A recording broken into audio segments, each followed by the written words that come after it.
Lord, Praise the Lord.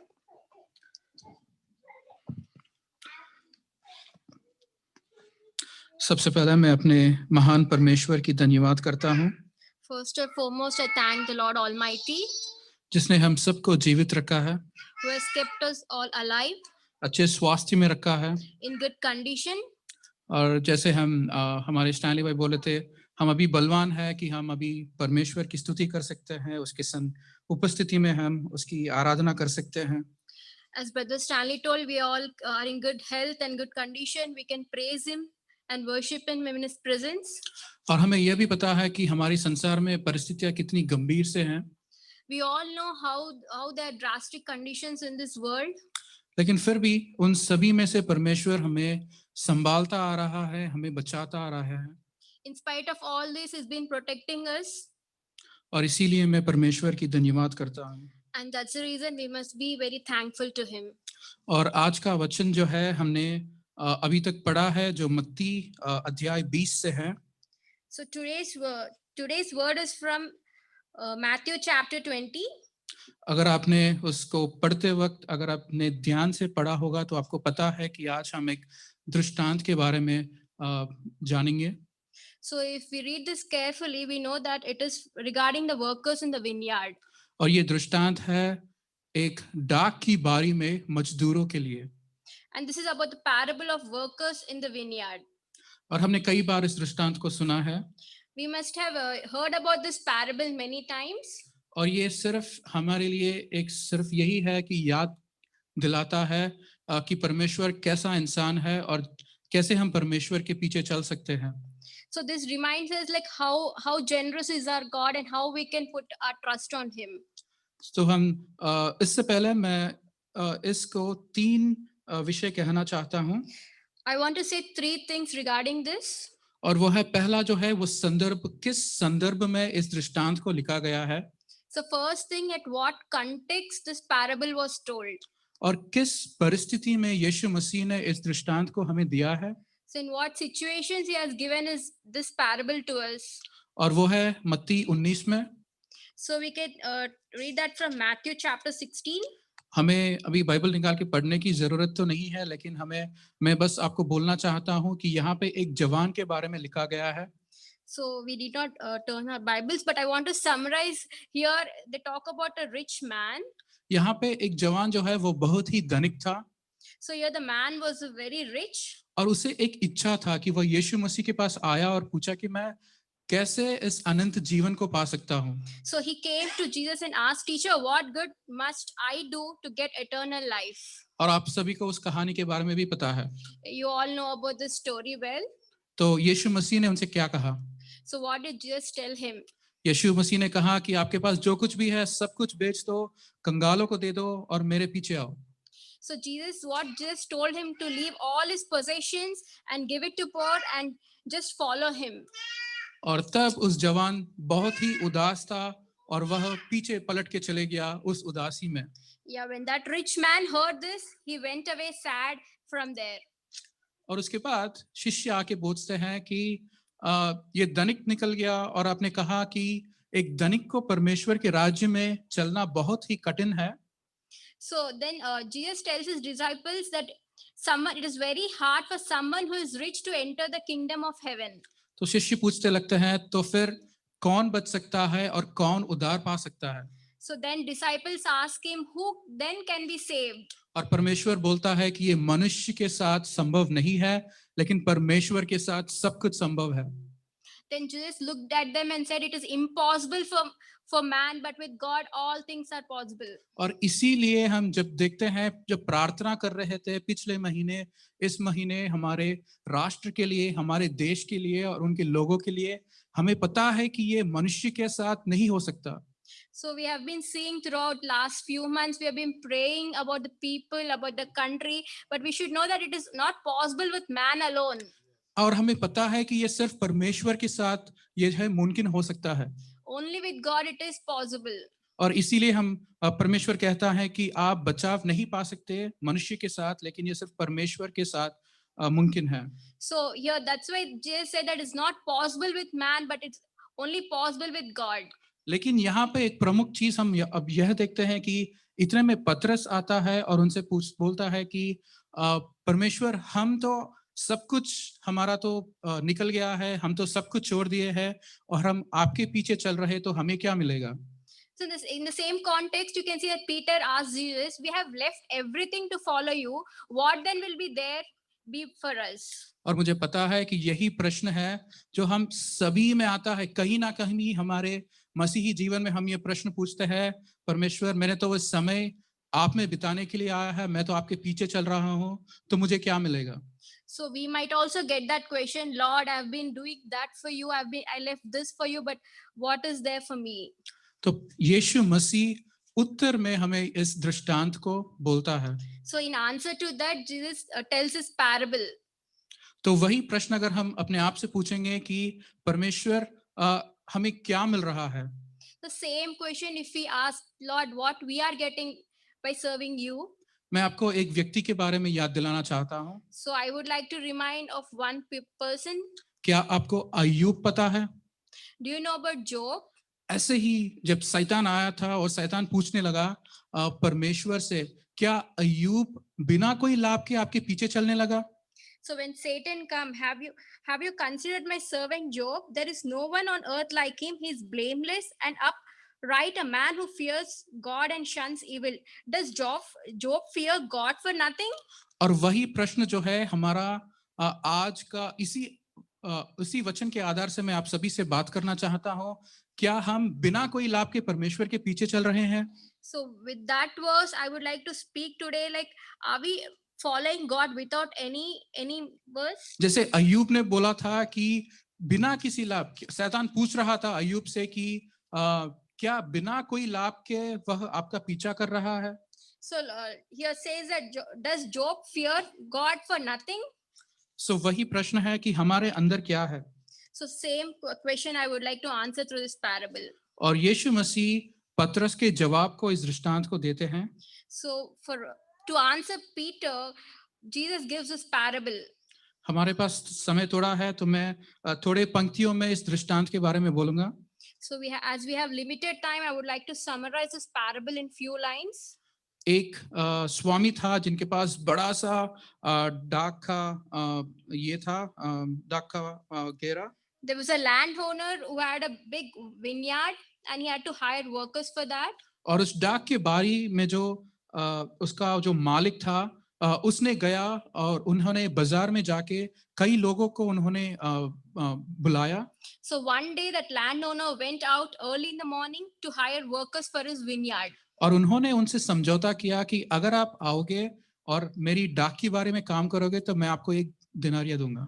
So he agreed to pay them a denarius for the day and send them into the vineyard. तो उन्होंने परमेश्वर का बात मान लिया और आगे डाक की बारी में आगे। So they came to the vineyard to work for the vineyard. और 3 घंटों के बाद उन्होंने फिर से वापस गया। कई लोगों को उन्होंने बाजार में देखा कि वह तो सिर्फ कुछ काम नहीं कर रहे थे, तो उनको भी बुलाया। So after 3 hours, the landowner again went into the marketplace and calls few people to work in the vineyard. और तब उन्होंने कहा कि जो कुछ भी ठीक है मैं आपको दूंगा। And he also told them, I will pay whatever is right to you. और ऐसे ही उन्होंने दोहराता गया। In the same way, he went out for more people. और हमें पता है कि यहूदियों के अनुसार जो है, हम तो दिन 9 बजे शुरू करते हैं, काम पे जाते हैं, 5 बजे समाप्त करते हैं। So according to Jews, the day starts at 5 and ends at 5. वो 6 बजे शुरू होता है और 6 बजे खत्म होता है। Sorry, it starts at 6 and ends at 6. तो क्या हुआ, परमेश्वर, ये जो स्वामी था यहाँ पे, गृह स्वामी कई समयों में गया और मजदूरों को इकट्ठा किया। So this landowner went out at the different times of the hours and he brought the workers into the vineyard. और उन्होंने उनसे कहा कि जो कुछ भी ठीक है मैं आपको दूंगा। So he just told them like whatever is right, I will pay you. और हम देखते हैं कि इस दृष्टांत में वहां पे जो जब समय आ गया 6 बजे, मतलब जब पैसे देने का समय आ गया उनको देने के लिए। So in this parable, when the evening came, the time to pay their wages has come. तो उन्होंने बोलने लगे कि सभी लोग जो है वो तैयार थे अपने अपने पैसे लेने के लिए। everybody were ready to take their wages. और तब मालिक ने कहा कि जो पहले पिछले वाला था उनको पहले भेजो, और जो पहले था उनको आखिरी में भेजने के लिए। So the landowner told them that whoever came last should come and pick up their wages first. तो यहाँ पे दो चीजें मैं आपको बोलना चाहता हूँ। So here I want to tell you two things. पहला चीज यह है कि यहाँ पे जो दृष्टांत है वह अपने उद्धार के बारे में बात नहीं कर रहा है। So first thing which I want to tell is that this parable is not about our salvation. क्योंकि उद्धार जो है वो परमेश्वर का देन है, So a salvation is a free gift of God. और ये जो अपने कामों से किया हुआ नहीं है, It's nothing related to our works. और वो तो सिर्फ विश्वास के द्वारा है और परमेश्वर के अनुग्रह के द्वारा है। So through His grace and by our faith and not by our deeds. और उसी से हम उद्धार पाते हैं। So only we get salvation through His grace and by faith. लेकिन अगर इस वचन को हम जांचते हैं तो हमें पता चलता है कि परमेश्वर जो है यहाँ पे जो परमेश्वर हमारे हृदय को जांच रहा है। So when we look at this parable, He's looking here. We can say that Lord is looking at our heart. कि हम कैसे परमेश्वर का पीछा कर रहे हैं। So how we are following Lord. तो मैं दो चीजों के बारे में बोलना चाहता हूँ। So I would like to tell two things here. पहला चीज यह है कि हम ये सोचते हैं कि हमें अति विश्वास के साथ सोचते हैं कि हम तो किसी और से बेहतर हैं।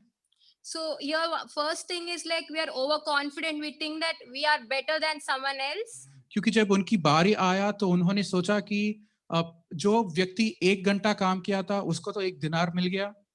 So when the first one came to pick their wages, they was grumbling like the one who came last got the same wages like the one who came first. तो उसने सोचा कि क्योंकि मैंने सुबह से काम किया था तो मुझे शायद बहुत पैसे मिलने वाला है। So he was expecting like I work from morning and under the heat, so I will be paid more. लेकिन हमें यह याद करना है कि अगर परमेश्वर हमें जो हम काम करते हैं उसके अनुसार अगर देगा तो हम तो जरूर यहाँ पे नहीं रहते, हम कब का नरक में रहते थे। So we need to think one thing here. So if God would have given what we deserve, we should not have been here. We should have been in hell. ये तो हमारा कुछ भी अधिकार नहीं है, ये सिर्फ परमेश्वर का है जो परमेश्वर हमें देता है। So it is not by our work. Only God has to take the decision what we deserve. और वहां पूछते हैं कि क्या परमेश्वर अन्यायी है? So here he asks whether he's not doing faithful here. और परमेश्वर कहता है तो मैंने आपको जो समझौता किया था मैंने आपको वो दे दिया है। So here he says that whatever I have agreed, I have paid you. तो यही होता है कि परमेश्वर जो है वह अपने अनुग्रह के कारण हमें दिया है। So since he was generous, he has given us. और ये नहीं कि हमारे कर्मों के द्वारा उन्होंने किया है। It is not by our work that is giving us. और ये नहीं कि कौन से समय में किसने आके काम किया उसके प्रकार भी नहीं। So it is not by what time and how much time did you work. क्योंकि पहले जो आए थे उन्होंने समझौता करके आया था कि उन्हें 1 दिनार मिलेगा।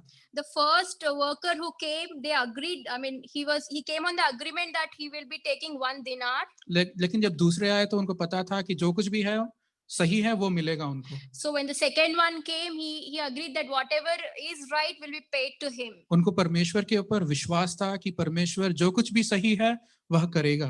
The second one trusted like whatever God will give us, whatever he deserves, God will give us.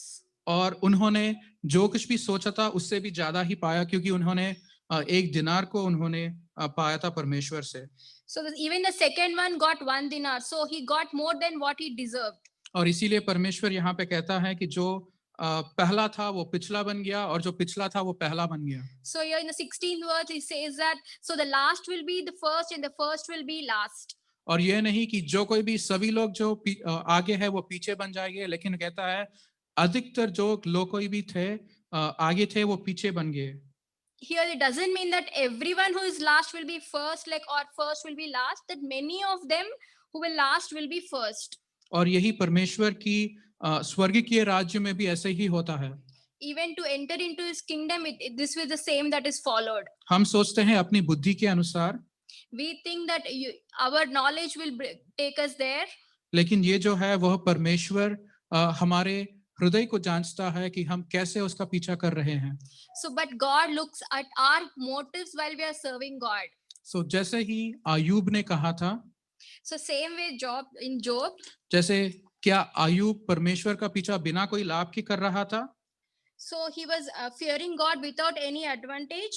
तो हमें आज इससे सीख यही मिलती है So we come to learn from this parable कि हमारा जो है वो हमारा विचार जो है, हमारा उद्देश्य क्या है परमेश्वर को पीछा करने में।